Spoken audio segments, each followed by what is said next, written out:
So flex ko lamang po yung mini-maintain po nating linis ng coastal area.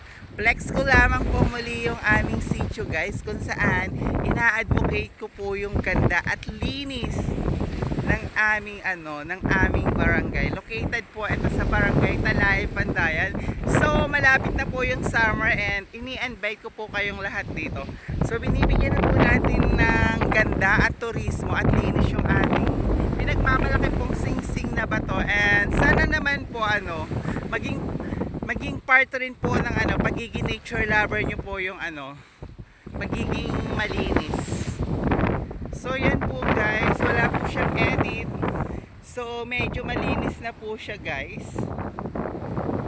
Binibigyan po natin talaga ng pansin yung linis at kagandahan ng ating barangay, kung saan ina-highlights po palagi natin sa ating video ang sing-sing na bato guys. So yan po, medyo malinis na po ulit. Welcome po sa Tagakalat, and sana po maging aware naman po kayo, especially po sa pagpunta nyo po dito and kalinisan.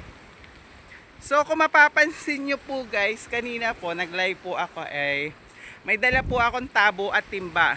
So ang ginagawa ko po kasi, binabaldiyo ko po yan ng kahit paano ay maalis po yung panghe or amoy ihi ng tao. Minsan po kasi may mga dumi rin po dito So binabaldiyo po natin yan, and kita nyo naman, di man siya totally ganun kalinis. At least kaaya-ayang puntahan. So welcome po sa aming barangay, kung saan nasa aming po sitio ang sing-sing na bato guys.